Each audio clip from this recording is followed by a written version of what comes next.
the Firearms Policy Coalition and a bunch of like other gun Second Amendment advocate groups are now instantly suing them, basically. So my understanding, so let's just read this real quick. When President Trump signs the One Big Beautiful Bill, which will eliminate the excise tax. So just to catch everybody up, what happened was, little recap. There was a tax that was added to suppressors, short-barreled rifles, and among other things. So anytime you wanted to buy one, it wasn't illegal. You just had to pay a tax and have it registered. Okay, and now what happened was they removed the tax. They set the tax to 0. So now it's like there's no tax. But the thing is previously this thing was allowed to exist due to it being a tax. So now that there's no tax, the registration element has no standing. So that's why now they're like, okay, now that the tax is 0, now it should be illegal for you to have to force us to register it. So that's kind of what's going on right now. So anyway, it will eliminate the excise tax on suppressors, short-barrel rifles, short-barrel shotguns, and AOWs. He will have delivered the biggest blow to the National Firearms Act since the passage nearly a century ago. We thank President Trump for his leadership and every member of Congress who have fought for law-abiding gun owners throughout the reconciliation process. By eliminating the excise tax on the NFA items, the Big Beautiful Bill will not only lift the heavy burden of an unconstitutional tax from the backs of hardworking Americans, it will serve as a critical step towards our ultimate goal of dismantling the NFA once and for all. Please.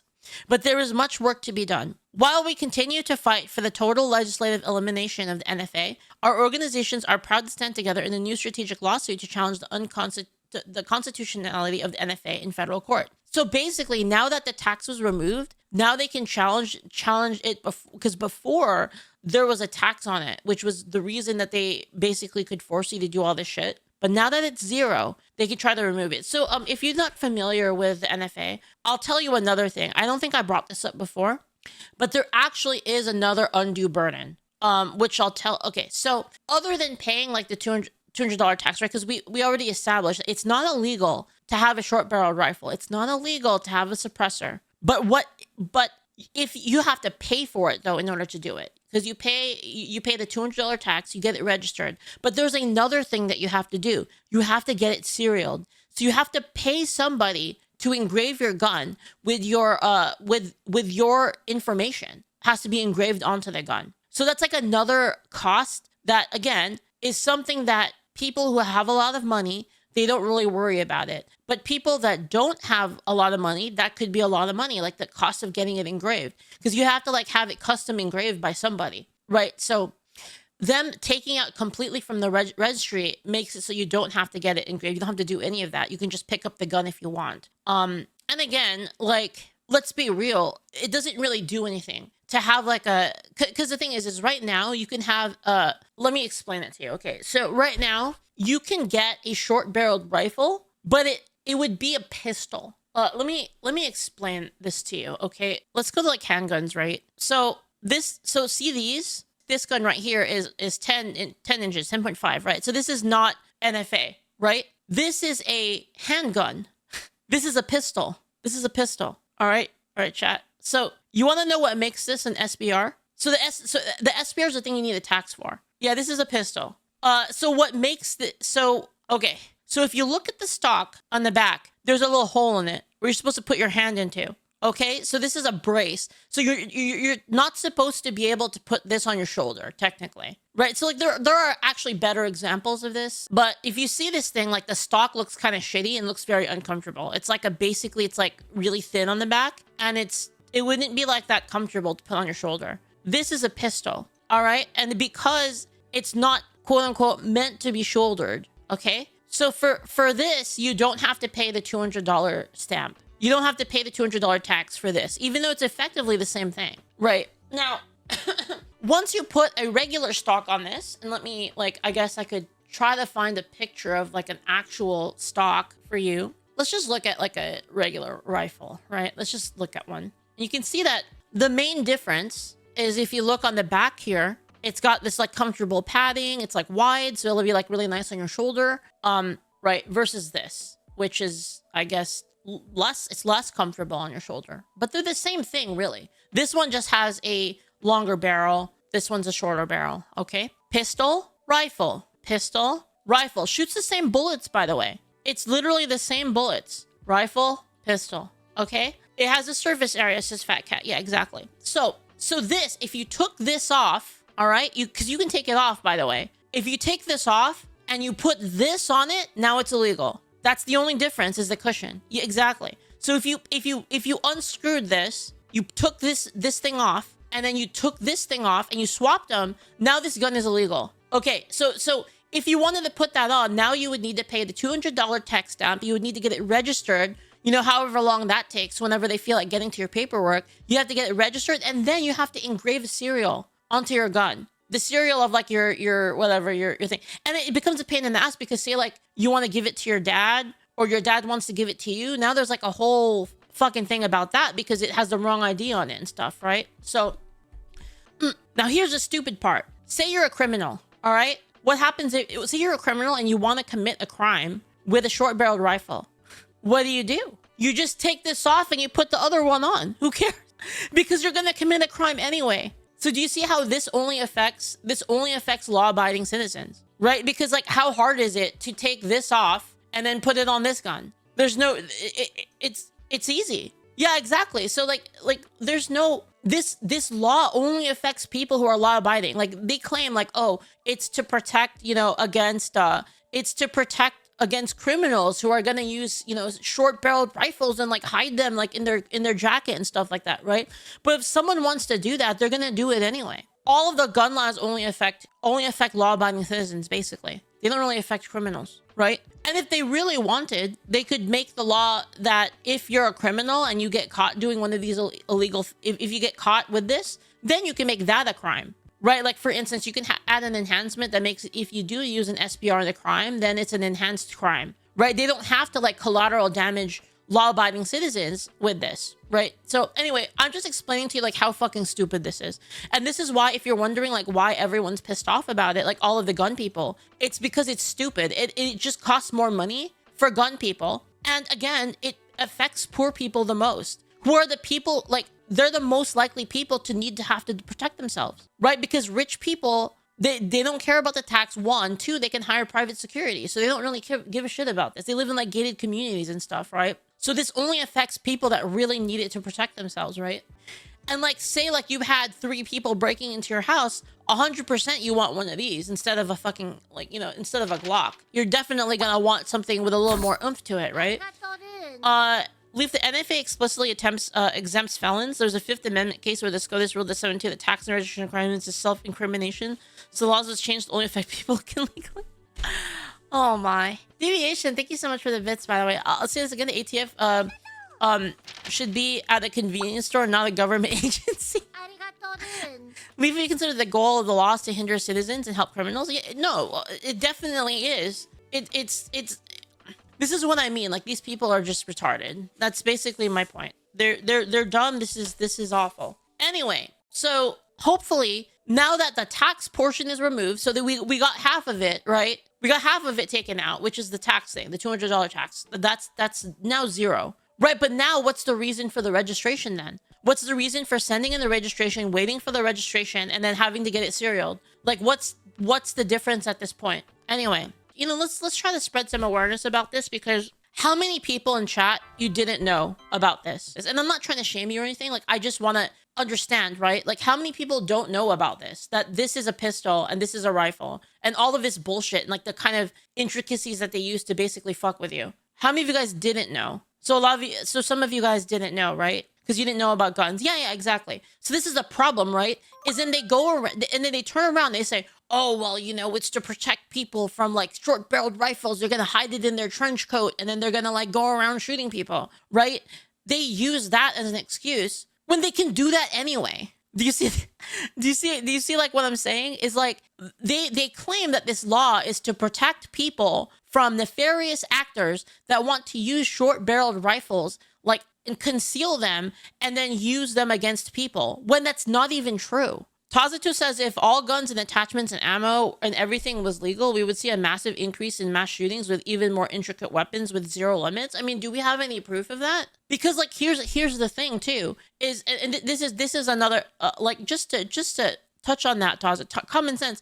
Well, here's the thing, Tazuto. you know that it's also true at the same time that people do use weapons to protect themselves all the time. Like, for instance, there are several church shootings, and not just church shootings, but like other shootings that occurred that were prevented by somebody with a gun. And we never hear about those cases. Those cases, like, do you think the media gives a shit about them? They don't talk about it. There are plenty of cases where normal law-abiding citizens carrying a gun prevents a tragedy from occurring. And again, it's like I said, Tazito, you're saying the unrestricted like guns, having unrestricted, like, you know, SBRs is going to cause an increase in crime. They already have access to it. This is my point. My point is they already have it. You just get this gun, which is legal, by the way, and then you just buy the back. You don't even have to buy this. You just buy the back part of the gun. You can just buy this on the website. Like, there you go. You just buy one of these. $40. Like, it doesn't do anything. Like I hear these claims of like, oh, well, criminals are gonna have access to it now, and then the crime is gonna go out of control. They have access to it right now. That's my point. Making it easier to get anything. It's already easy. It's already easy. You use the same legal process, the current legal process, to buy this gun, and then you buy this gun, and then you buy. In fact, you know what? It's even easier because they just steal it. They go to someone's house and they steal the stock from somebody. Like, it doesn't do anything. All you do is you declaw law-abiding people that want to protect themselves. That's what it is. Julio says the criminals want to cause damage. They'll do it regardless. I mean, look at the UK. Yeah, exactly. What about the UK? What about Germany? Are people like taking their cars? Like, should we ban cars now? Like, are we gonna ban cars because a dude ran a car through like a Christmas market? Like, what are we talking about? Like, this stuff happens all the time. And this is a severe cultural issue, right? I admit it. This is a cultural issue. We need to take care of this, right? We do have a problem that we have to fix. I just don't think that declawing law-abiding people that want to protect themselves is the way. All you do is you make them further victims. It just doesn't make sense to me. Like, you're basically saying, like, you law-abiding person, because criminals, I mean, by definition, criminals don't follow the law. Criminals do not follow the law. That's by definition. That's what a criminal is a person that doesn't follow the law. So all of these rules, all they serve is to basically make it more difficult for law-abiding people to protect themselves, right? And like, you can have a case where, like, I mean, if you look at SBRs, they're much easier to wield in like a house, right? You don't need an SBR when you're outside. SBRs are like, really, there's two reasons to have an SBR. One, it's easier to use indoors. Two, it's easier to wield for somebody that is weaker, right? So like, if you had like this basically is better. It's good for women to have these, for instance. They are hard to shoot. That's for sure. They're harder to shoot, just like a handgun is harder to shoot, right? So like this is my problem with these gun laws, is that these specifically target, and like, here's the thing, guys. Do you think that this gun, do you, if you were to take like a Garand, for example, right? Semi-automatic rifle, right? Like, it's the same thing. A man would have no problem wielding that. Like, they have no issue with that because it's fine. It's like, it's just as effective, right?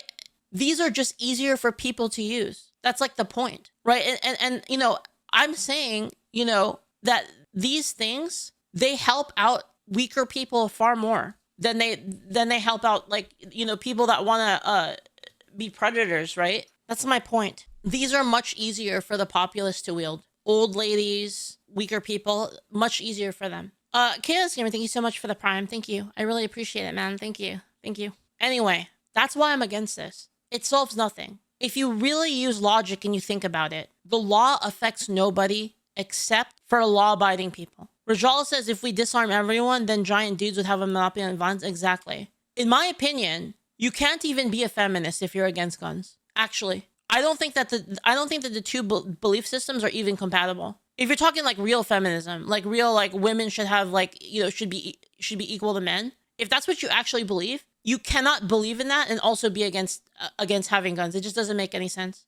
Women and weak people benefit disproportionately from firearms. This thing, this right here, a firearm, this gave weak people an insane advantage in force application. And like, what did we talk about before? Force is the ultimate, force is like the end of anything, basically. Force dictates everything in the end. If you strip everything away, force is all that matters. And this thing disproportionately helps weak people. A weak person has a chance. So for instance, if you were to take a girl that's like 4'8", she would have no shot against a guy that was 6 feet tall. This isn't like some fucking Marvel shit. Like, she's not gonna go like, freaking, she's not gonna jump on him and freaking, scissor clamp his head and then smash him to the ground. Like, this isn't fantasy.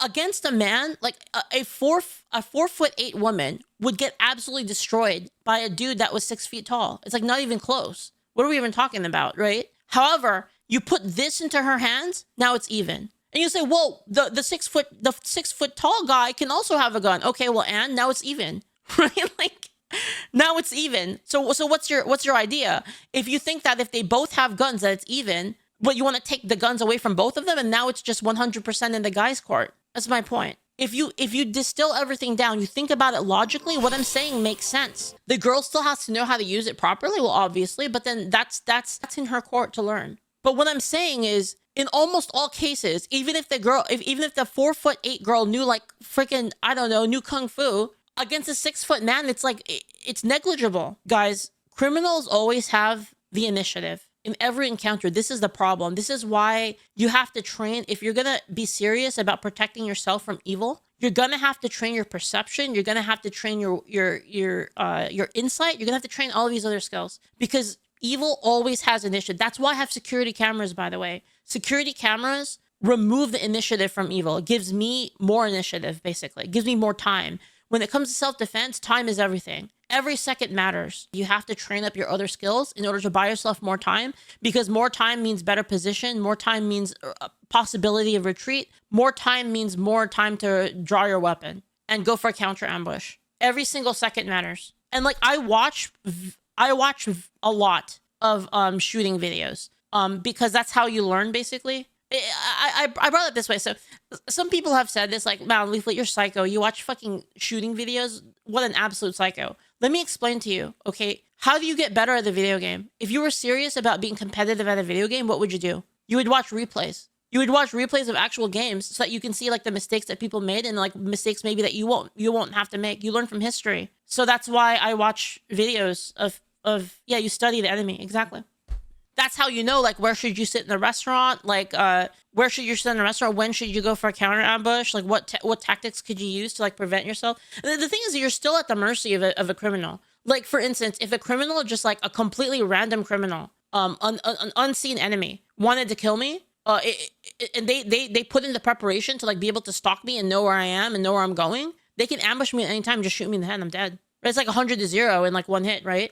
I mean, it doesn't even have to be a gun. It could be a knife. They could come up behind you and slit your throat. Or they can run you over with a car. You could be like walking to like the store, and then they could just hit you with a car, right? Like there's plenty of ways that they could do it. Evil finds a way, right? My point is that don't take away what options I have, right? Like the government, like this is what I don't get. Like the government, the law should be on my side. It should be there to help me. It should be there to help me in a world where I'm already disadvantaged. So why take away my claws when I need them? Right? Am I convincing anybody about the Second Amendment? Like, this is the reason why you have guns.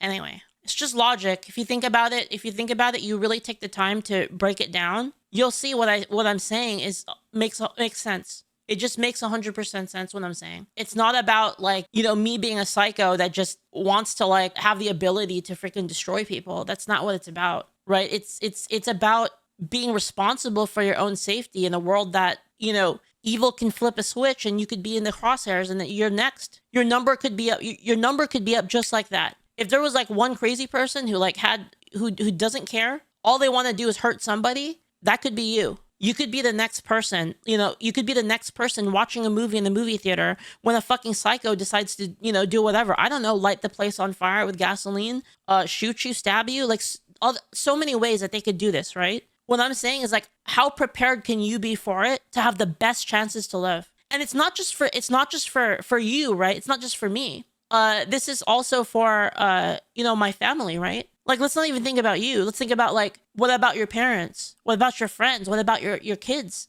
that you could have protected, but you didn't because you know, you had some kind of self-righteous thing about guns being bad. And now, like, your kid's dead, right? You can't take that back. Like, what could you have done? That's my point. It's fucking simple. It's simple, and it's aware of human nature. And that's what I keep saying, is like, we keep forgetting that about human nature. There's gonna be fucking crazy people that exist. There's nothing you can do about it. I think if you don't understand that, like, I don't really know what to tell you. You know, like, I don't know what to tell you. If you still think that that having guns is a terrible thing, I don't know what to tell you.